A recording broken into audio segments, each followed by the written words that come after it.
Jangan lupa subscribe dan tekan notification button. Merci beaucoup. Hey, I'm Elliot, aka Bangna. Follow me on Instagram, Elliot is North, or subscribe for my YouTube channel, Bangna TV, so I can reply to all of your questions there.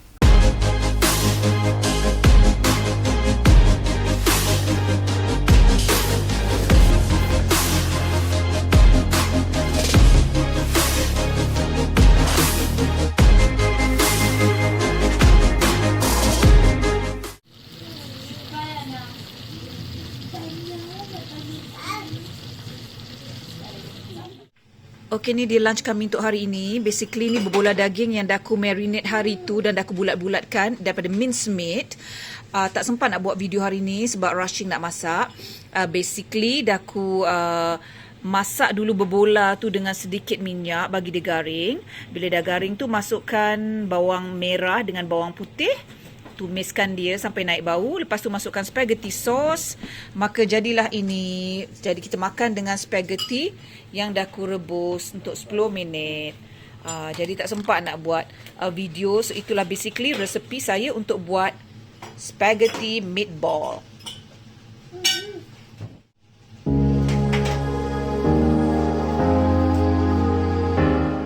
So ini dia painting daripada Jade. Dah aku belikan, dia minta belikan benda Allah ni kan. Sudah aku belilah. So dia pergi rumah nenek dia, dia pergi paint. Cantik gila tu.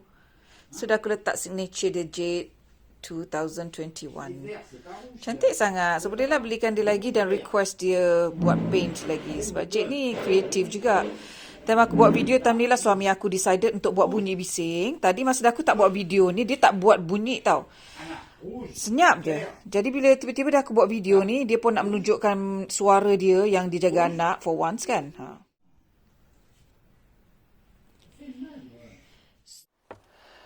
Okey, dah aku nak kongsikan sedikit tips di kala COVID ni kan. Macam contohnya dah aku bagi case dah aku. Tahun lepas, awal-awal tahun lagi dah aku dah beli tiket untuk balik ke Malaysia untuk kami 6 anak beranak. Kami book tiket dengan jadinya bila tibanya COVID melanda, border tutup, tiada flight, dah aku tidak mendapat apa-apa email atau kontak daripada. So, dah aku pun 2 bulan atau 3 bulan sebelum tarikh berlepas tu, masa tu dah kuarantin semua dah kan. Kat sini pun dah start lockdown semua. Hantarlah email, tiada jawapan. Tiada jawapan daripada. Okay, banyak bayar kot. You imagine berapa banyak bayar tu tak perlu dah aku mention dekat sini. Tapi nak dekat berpuluh ribu jugalah untuk kita orang 6 orang ni kan. So bayangkan panik dia macam mana. Lepas tu baca dekat website dia. Jangan risau dengan pandemik ni. Your ticket will be fully refund in general website dia. And then boleh tukar date semua. Tapi bila email tak jawab. Bila call center dapat pada 4 orang memberi jawapan yang berbeza-beza.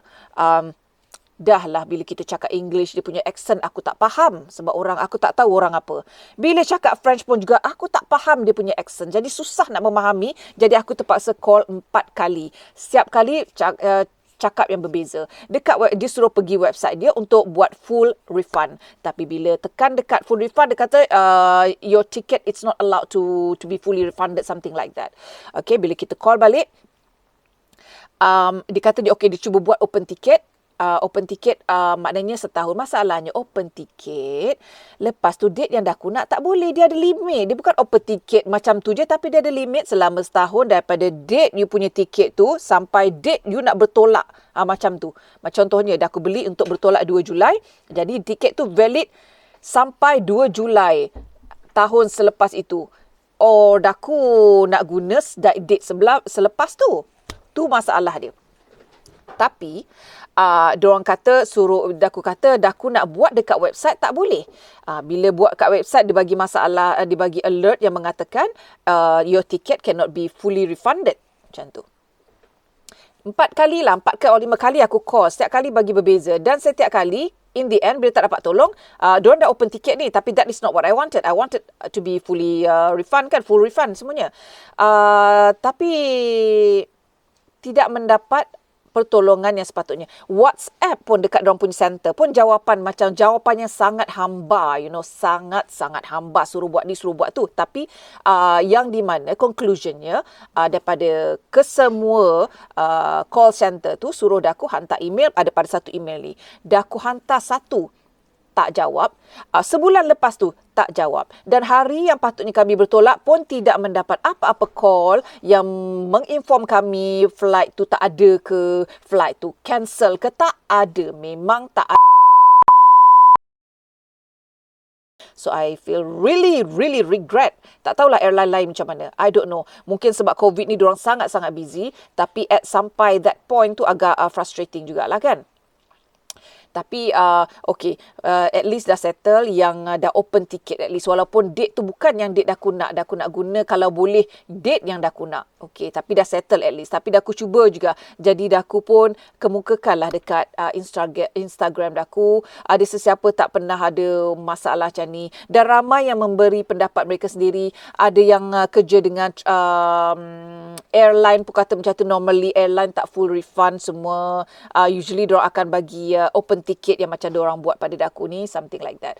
Dan ada satu hamba Allah ni, alhamdulillah, terima kasih akak nak ucapkan terima kasih kepada hamba Allah ini, sebab hamba Allah inilah sahabat yang membantu daku untuk menyelesaikan masalah ini. Jadi sahabat ni pun punya pengalaman macam daku, di mana flight dia cancel disebab-sebab COVID ini dan juga sebab-sebab yang lain sebelum ini. Jadi bila call airline, memang airline tak refund macam tu. Jadi dia suggest aku buat macam cara yang dia buat, iaitu contact bank, bagi semua info dan email dan call, detail call yang daku dah buat dengan airline tersebut. Dan itulah yang daku buat. Daku contact balik bank dan daku bagi semua proof of purchase dan tiket tu, proof of email yang daku dah hantar, proof of WhatsApp yang daku dapat daripada berserta dengan detail-detail yang lain. Dan alhamdulillah selepas 2 bulan kalau tak silap je, dispute bank bila dah isi form semua, dapat full refund harga tiket-tiket yang daku dah bayar. Untuk sahabat-sahabat, jangan lepaskan hak anda begitu saja bila anda beli flight tiket. Lepas tu, tak kira lah promo. Dah aku beli yang promo punya ya. Ada yang promo, bukan. Yang ada half promo, half tak. I don't know how does it call. Sebab untuk laki aku punya, ada yang flexible punya kot. Dah aku punya yang restricted sikit kot. Yang tak boleh nak modify, something like that. Anda punya hak di kala COVID ini, ada yang hak pengguna, rasa I don't know how do you call it, yang you boleh argue. Kalau airline memang diorang kalau boleh nak save. Bank pula dia takkan beritahu anda yang anda boleh buat macam tu. So you have to find out yourself. Okay? Kalau bank memang dia, orang-orang kerja bank dia takkan suggest kat you benda-benda macam ni tau. Dia takkan suggest kat you sebab diorang rugi kan. Jadi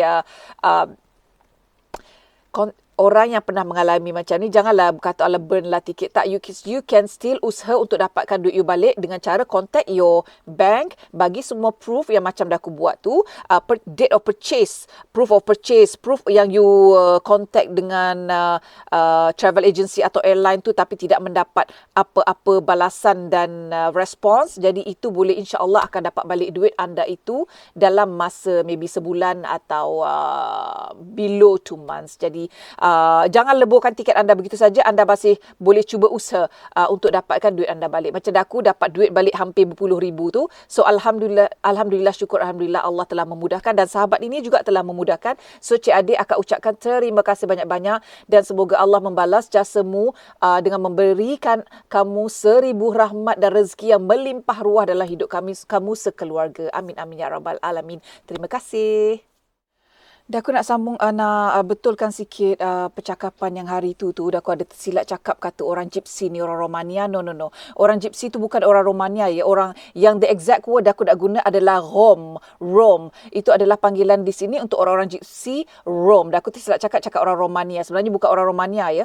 Orang Gypsy ni dia kat sini panggil les Rom. Dia adalah orang-orang yang datang daripada Eastern Europe yang dia punya history dia, tok nenek dia, You all bacalah sendiri Google ya, macam-macam cerita, macam-macam lah, ada macam-macam fakta. So you all Google sendiri orang-orang gypsy ni apa ya. Akan tetapi dekat setiap negara tu akan ada gypsy mereka sendiri. Contohnya dekat France ni ada orang-orang gypsy mereka sendiri.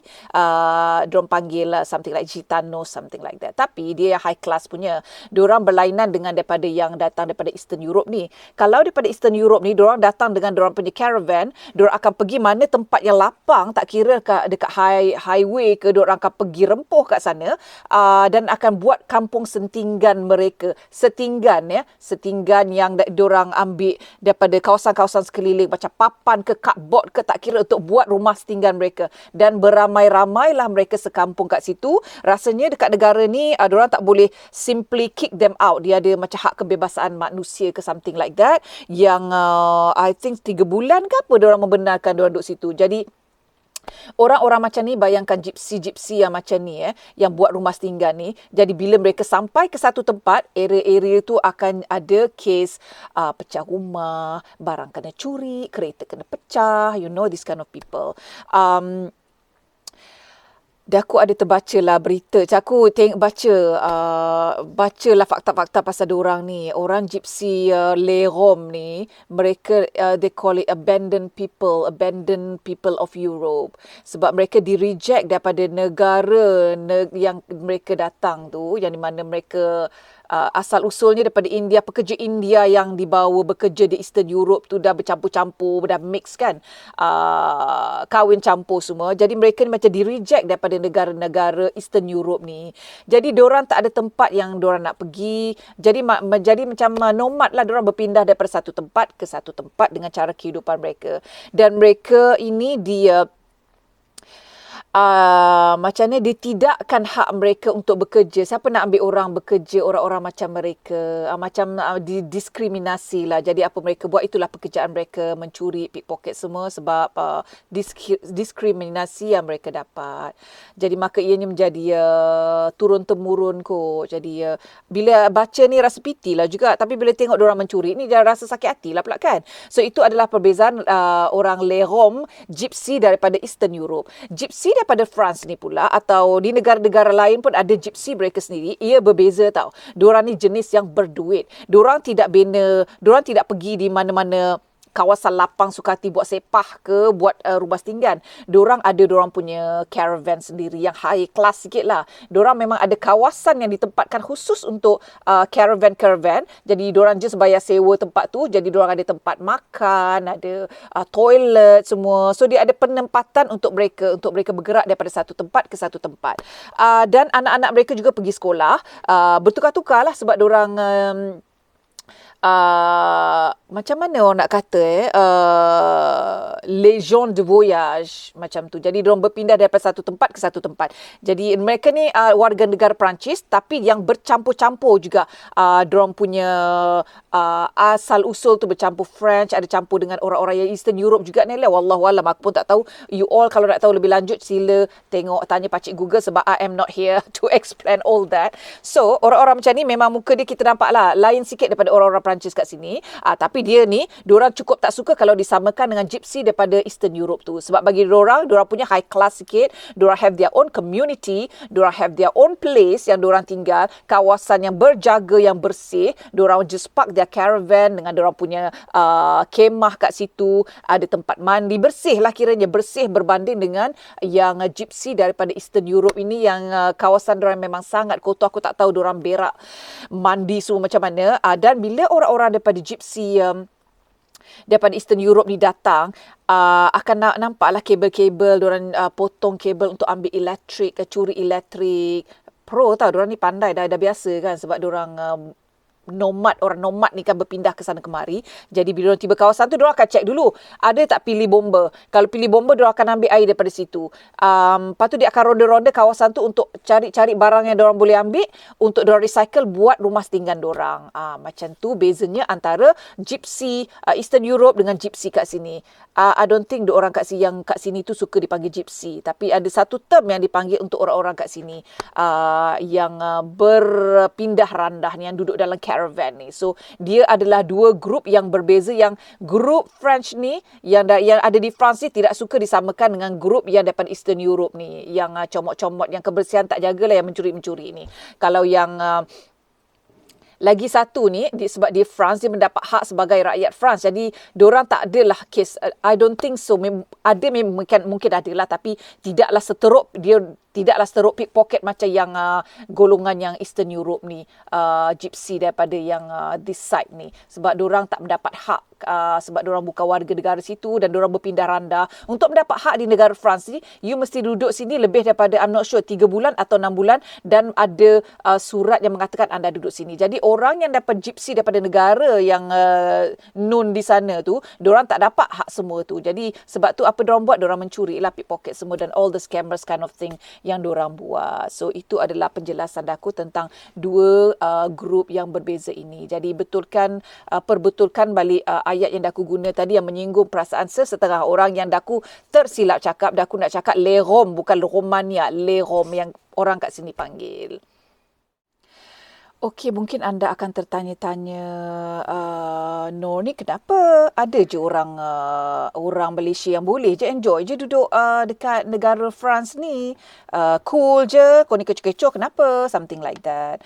So apa yang aku nak kata, aku nak explain lah kan, orang kita yang tinggal di negara ini yang enjoy, kemungkinannya mereka adalah pasangan suami isteri yang suaminya tu memang orang Islam, orang Melayu kita. Jadi diorang kukuh dan kuat bersama-sama. Jadi dan berada di kawasan komuniti, berdekatan dengan komuniti orang Malaysia juga. Jadi bagi mereka tidak mempunyai apa-apa masalah. Sebab dalam sebuah keluarga ni, bila kita nak menerapkan ajaran agama Islam tu, kita bergantung sepenuhnya pada suami. Suami adalah kekuatan. Oh, di mana daku ni kahwin campur dan kekuatan itu adalah pada diriku untuk menerapkan nilai-nilai Islam dalam keluargaku, dalam suamiku, dalam anak-anakku. Jadi ada kalanya daku tidak punya kekuatan itu. Jadi sebab tu daku dalam videoku asyik bercakap tentang suara hatiku yang ingin tinggal di Malaysia. Jadi orang akan pelik, kenapa ramai orang nak datang kat sini, kenapa you nak balik Malaysia, something like that. Jadi dah aku explain orang yang grup pertama tadi, iaitu yang sama-sama Melayu Islam, di mana suaminya memegang kukuh pada ajaran kita. Jadi ke mana mereka pergi pun mereka bersama-sama dan mereka tak kisah dengan walau apapun keadaan sekelilingnya, sebab mereka adalah daripada culture yang sama, agama yang sama, race yang sama. Jadi ianya tidak menjadi masalah kepada mereka dan mereka dekat dengan komuniti Malaysia, berlainan dengan kami. Grup yang kedua adalah mereka yang modern. Yang modern maksudnya macam orang-orang kat sini lah, free hair, yang I used to be before, free hair. Jadi kalau orang yang, bila kita free hair, kita tinggal di negara bukan Islam ni, kita tak akan merasakan Islamofobia, tak ada ya. Sebab bagi orang lain, dia tengok kita seperti biasa saja macam orang lain, dan kita pun tak tunjukkan apa agama kita. Jadi this kind of people, they will enjoy to live here. Tidak mendatangkan apa masalah pada mereka. That is fine for them. I'm happy for them. Tapi bagi daku ni, used to be free hair sebelum ni, dan daku cuba untuk berubah, masih lagi belajar diri untuk berubah. Jadi bila kita daripada keadaan yang kita jahil, kita amat jahil, kahwin pula dengan orang luar, dan suddenly kita decide untuk berubah, ianya tidak mudah ya tuan-tuan dan puan-puan. Decision untuk berubah itu tidak mudah, sebab orang yang kenal kita sebagai free hair, contohnya mentuaku, suamiku, mereka juga akan terkejut. Dan setiap perubahan yang kita nak buat itu akan mendapat tentangan. Tak termasuklah dari segi pemakaian ke, dari segi nak ajar anak-anak kita ke, dari segi pemakanan ke, kita akan mendapat tentangan. Dan ianya bukan perkara mudah untuk orang-orang yang baru nak berubah ni ya. Jadi untuk kita judge tu tidak adil, sebab jika anda mempunyai pasangan yang memang sama-sama kuat, it's fine. Yang sama daripada negara sama, culture sama, race yang sama. So it is very easy untuk handle the situation. Tapi orang yang baru nak berubah macam daku ni, ianya adalah tough. Jadi doakanlah kalau berjumpa dengan orang-orang macam ni, doakanlah, janganlah menghentam, janganlah mengkritik, tapi doakanlah, sebab untuk berubah itu bukan jalan yang mudah ya, bukan jalan yang mudah, kerana tentangan itu adalah amat kuat. Jadi itu adalah golongan yang kedua yang macam daku, yang daripada freehand, nak cuba merubah pemakaian.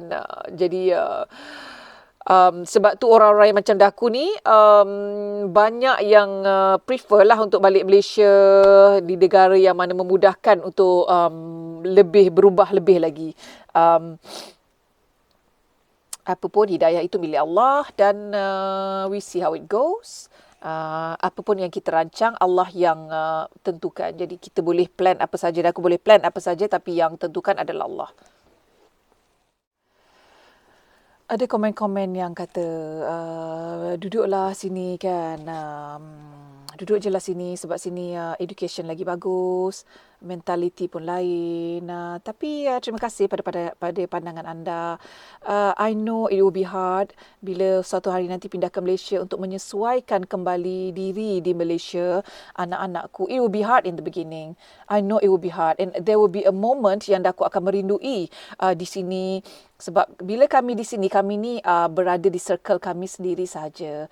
Kami jiran-jiran pun kami tak bercampur. Memang kawasan yang kami duduk ni rumah sebuah-sebuah, semua buat hal sendiri. Berlainan dengan kalau anda tinggal di sini, anda tinggal di apartmen ke, ya, anda akan sentiasa berjumpa dengan jiran, bertembung. Kami tak ada bertembung dengan sesiapa. Dan culture keluarga mentua ni dan suamiku memang tak bercampur dengan orang. Jadi kami di sini antara kami je lah, dan mereka tak biasa orang datang-datang rumah ni, tak biasa. Bukan macam culture kita. Ya, orang putih ni you bukan suka-hati nak datang without telling, no. Dan kalau you datang, you jangan expect ada makan-makan minum, makan besar cakap Malaysia tu, tak. Jadi begitulah juga dengan kami di sini. Memang boleh dikatakan tak ada orang datang di rumah kami. Saudara mara tak ada. Jadi kami amat selesa dengan cara macam ni. Cara di sini, cakap pasal di sini. Jadi suamiku akan tidak biasa kalau ada tiba-tiba orang nak datang. Memang dia tak biasa sebab bukan culture dia macam tu, amalan dia macam tu. Jadi mungkin in the beginning akan merasa tough bila duduk di Malaysia dengan cuaca yang panas. Anak-anakku selalu cakap, mama ni kan orang datang daripada Malaysia, asal balik Malaysia mama berpeluh teruk, panas tak tahan. Ataupun bila kat sini panas, mama kan orang Malaysia, kenapa tak tahan panas? Aku sepak muka masing-masing gitu kan. Dia jawapan aku, hello, mama dah tinggal kat luar negara dah 20 tahun. Badan mama ni dah biasa dengan cuaca kat sini. Sebab itulah bila dah aku balik Malaysia, dah aku memang berpeluh, teruk berpeluh you all. Jadi orang kata, you ni macam kata, macam tak sedar diri lah, macam tu lah. Tak adalah orang cakap. Tapi anak-anak aku lain cakap, orang lain tak cakap. Anak-anak aku mulut laser.